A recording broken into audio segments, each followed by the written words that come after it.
नमस्कार दोस्तों, एक बार आपका फिर से स्वागत है आपका अपने इस यूट्यूब चैनल पैरामेडिकल अपडेट पर। तो फ्रेंड्स, आज की वीडियो हम बात करने वाले हैं HGPGI लखनऊ वैकेंसी 2024 के बारे में।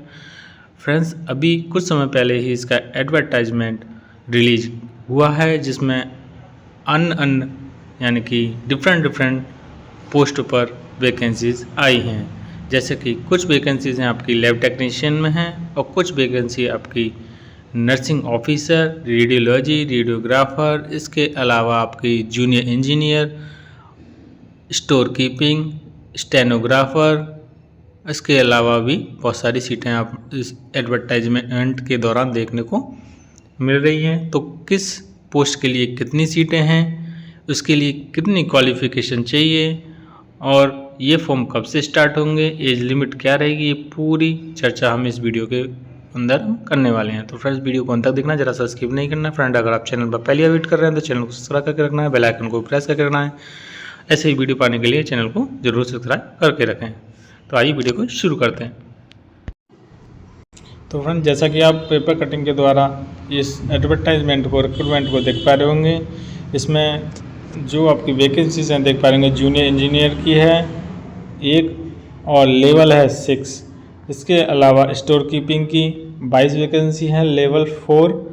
और इसके अलावा नर्सिंग ऑफिसर की सबसे ज़्यादा वैकेंसीज हैं, जिसमें 1426 हैं, लेवल 7 इसमें आएगा। इसके अलावा जिसमें हम बात करना चाहते हैं तो देख लें, इसमें जो MLT की है ये वाला, तो मेडिकल लैब टेक्नोलॉजिस्ट, इसमें 21 वैकेंसी हैं, लेवल 6 ग्रेड पे इसमें दिया जाएगा। काफ़ी अच्छी वैकेंसी है। इसके अलावा OT असिस्टेंट्स की भी देखने को मिलेंगी, डायलिसिस की भी टेक्नीशियन है उसकी भी देखने को मिलेंगी।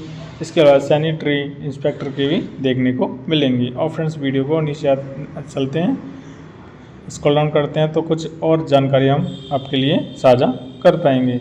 फ्रेंड, इसकी ऑफिशियल वेबसाइट ये है। आपको इस ऑफिशियल वेबसाइट पर इसका जो PDF है आपको मिल जाएगा। फ्रेंड्स, ये पेपर है आपका CBT यानी कंप्यूटर बेस्ड टेस्ट होना है। इसके अलावा भी नीचे देख पा होंगे, वो आपका पेपर कटिंग के द्वारा था। ये फाइनली इसका PDF बना के इसकी ऑफिशियल वेबसाइट पर भी कर दिया है। सेम रहने वाला है, जैसे कि मैंने आपको बता ही दिया कि जूनियर इंजीनियर की 1 वैकेंसीज है। इसके अलावा स्टेनोग्राफर की 84 हैं आपके। इसके अलावा नर्सिंग ऑफिसर 1 है, 426 हैं। मेडिकल लेबोरेटरी टेक्नीशियन की आपकी 21 वैकेंसीज हैं। तो ये सभी वैकेंसीज आपको इसमें देखने को मिलेंगी। अब नीचे स्क्रॉल डाउन करते हैं, कुछ इन्फॉर्मेशन और आपको बताते हैं।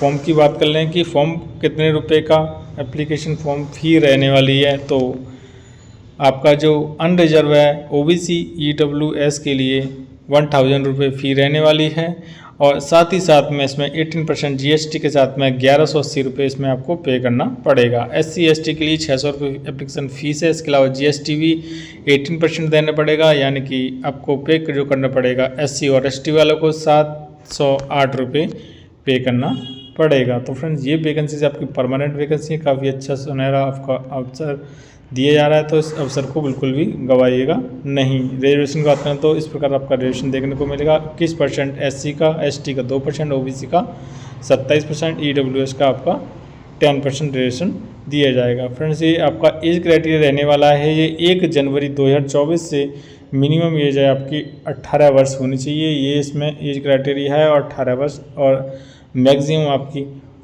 40 यानी कि 40 वर्ष होनी चाहिए। ये आपका एज क्राइटेरिया मैंने आपको बता ही दिया है। इसके अलावा जो आपका इसेंशियल एलिजिबिलिटी क्राइटेरिया है ये आप देख पाएंगे। तो इंजीनियर, जूनियर इंजीनियर है आपका जो टेलीकॉम का है, जैसे कि मैंने आपको वीडियो की शुरुआत में ही फर्स्ट पोस्ट बताई थी।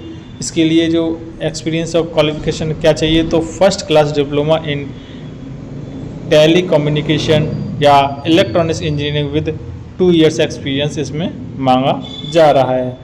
इसके अलावा जो पोस्ट हमने सबसे बात करी थी स्टेनोग्राफर की भी, यहाँ पे आप स्टेनोग्राफर का चेक करना चाहते हो, स्टेनोग्राफर की ये आप ग्रेजुएट चाहिए। स्टेनोग्राफर स्पीड भी चाहिए 80 WBBM और हिंदी की चाहिए और इंग्लिश की चाहिए।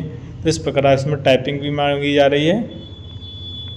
जिसकी भी आप देखना चाहते हैं। अब हम बात करें नर्सिंग ऑफिसर के लिए क्वालिफिकेशन क्या रहनी चाहिए वाली है, क्योंकि इसमें सबसे ज़्यादा सीट हैं।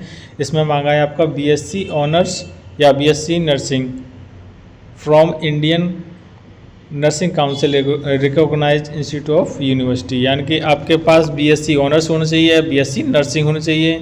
अगर ये नहीं होती है तो इसके अलावा और कौन सा होना चाहिए, तो आपके पास बीएससी पोस्ट सर्टिफिकेट होना चाहिए, यानी कि आपका पोस्ट बीएससी नर्सिंग होना चाहिए, और ये भी आपका इंडियन नर्सिंग काउंसिल से रजिस्टर्ड होना चाहिए। साथ ही साथ registered as nurse and midwifery state of nursing council.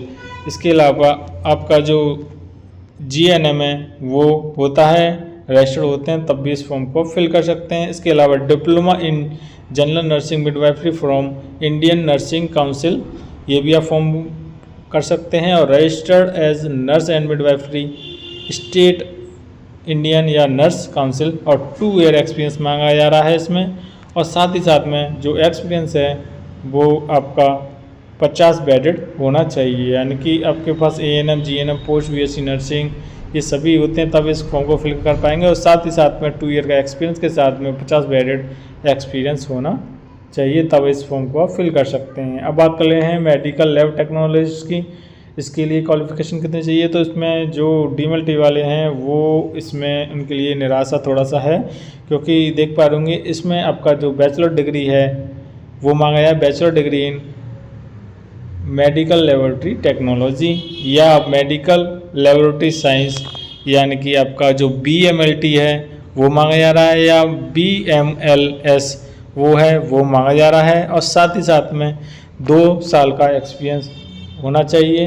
2 साल के एक्सपीरियंस के साथ में जो 100 बेडेड एक्सपीरियंस है वो भी इसमें मांगा जा रहा है। तो इस प्रकार ये वैकेंसीज के बारे में आप जिसकी भी पोस्ट की वैकेंसी देखना चाहते हैं उसमें देख सकते हैं कैसे फॉर्म फिल करना है। जैसे कि आपको बताइए कलर्ड फोल्ड होना चाहिए, साइज 80 की भी मैक्सिमम होना चाहिए।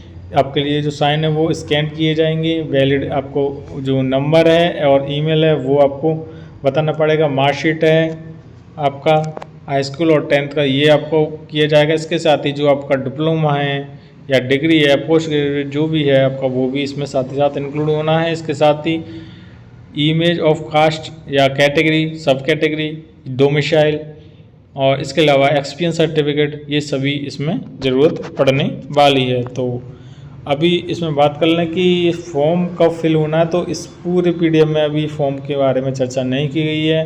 तो इसके जो फॉर्म हैं वो जल्द आने वाले हैं, उसके बारे में भी हम आपको इसमें कहीं एक छोटा सा लाइन लिखा है वो आप देखते हैं तो समझ पाएंगे, तो देख पाएंगे। ये एक लाइन देख पा रहे होंगे, इसमें साफ साफ मेंशन है कि application online application form are expected to be active soon.